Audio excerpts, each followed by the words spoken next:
S'il y eut un jour une situation impossible, ce fut à Jérusalem en ce jour de Pentecôte. L'ancien Israël avait été rejeté par Dieu et était mort à ses yeux.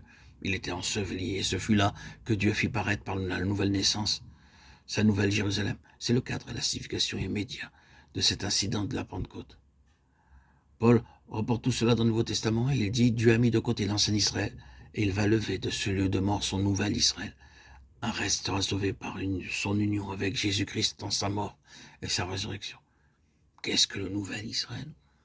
Ce qui caractérise les chapitres 9e, 10e et 11e de la lettre aux Romains parlent d'un côté de la mort de l'ancien Israël, de la nation rejetée, et l'apôtre dit ensuite que de cet Israël-là sortira un reste.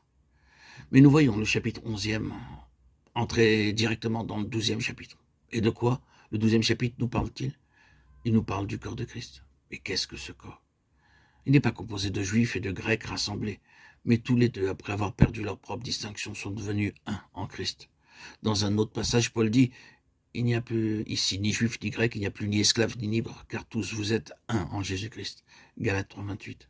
Ainsi, lorsque l'ancien Israël est mis de côté et qu'un reste en a été tiré, enseveli avec Christ et ressuscité avec lui, il ne ressort pas comme un reste juif, mais comme une part du corps de Christ. C'est le nouvel Israël.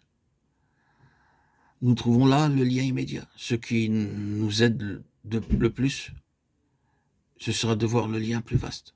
Revenons à Lazare. Le Nouveau Testament nous enseigne ceci. La croix du Seigneur Jésus ne guérit pas le vieil homme. Elle le crucifie. C'est la difficulté pour la plupart d'entre nous. Soyons parfaitement honnêtes à cet égard. Nous désirons que le Seigneur vienne guérir notre vieil homme, qu'il fasse de lui un vieil homme bon, qu'il lui enlève toutes ses fautes, tout ce qui est mal en lui, toute sa nature pécheresse. La croix du Seigneur Jésus ne fera pas cela. Elle dit, aux yeux de Dieu, le vieil homme est mort et enterré. Notre vieil homme, dit Paul, a été crucifié avec lui, Romains 6,6. Jésus n'est venu à aucun vieil homme pour le guérir et le rendre meilleur. Et cependant, durant toute notre vie, nous désirons que le Seigneur nous rende meilleurs. Jusqu'à la fin de notre vie, le vieil homme restera toujours le vieil homme, mais avec cette différence. Dieu le considère comme enseveli, comme dans le tombeau, comme crucifié avec Christ. En Christ ressuscité, il y a une nouvelle création. C'est Lazare. Jésus ne voulut pas guérir Lazare de sa maladie et Dieu ne voulut pas guérir Israël de sa mauvaise nature. Il dit, il doit mourir. Ce n'est que la moitié de l'histoire, mais soyons tout à fait au clair à cet égard. Il y a toujours un arrière-plan incurable dans notre vie. Il ne sera pas guéri. Il est là toujours. Il ne sera pas guéri de ses maladies spirituelles. À tout moment, si nous voulons retourner sur la base du vieil homme, nous commettrons les mêmes péchés. C'est là, d'un côté, ce que nous enseigne le Nouveau Testament. La gloire sera toujours dans ce qui est opposé à cet arrière-plan. Elle sera dans ce qui se trouve au-dessus de cet arrière-plan. Nous pouvons avoir un corps malade, car le Seigneur ne guérit pas toujours les corps malades. Il le fait quelquefois, mais pas toujours. Mais chez les meilleurs des saints qu'il ait eus, nous pouvons avoir une nature humaine malade. Et nous savons tous que cela est vrai.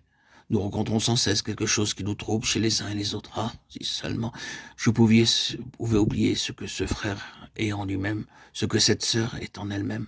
Je serais heureux. Mais vous le savez, il a ou elle a un si terrible caractère. Il ou elle aime le Seigneur, désire ce que le Seigneur peut approuver. Mais lorsque nous les rencontrons naturellement, nous ne trouvons ni en lui ni en elle une personne facile à vivre. La grâce voit les différences, mais elle les surpasse, elle ne les arrache pas. Comme il en fut pour Paul, nous dirons tous à la fin de notre course, non pas que je sois déjà parvenu à la perfection, Philippiens 3,12. Peut-être à la fin de nos jours, avant que nous allions auprès du Seigneur, ceux qui nous entourent trouveront-ils encore en nous quelques difficultés? Ne disons pas que nous ne devions pas perdre ces fortes et mauvaises traces du caractère dans notre vie. La grâce accomplira des miracles dans notre nature humaine. Mais si nous attendons dans cette vie un jour où nous serons entièrement libérés de cette nature, nous serons alors désappointés. Peut-être dirons-nous, « Oh, c'est un pauvre évangile à prêcher. »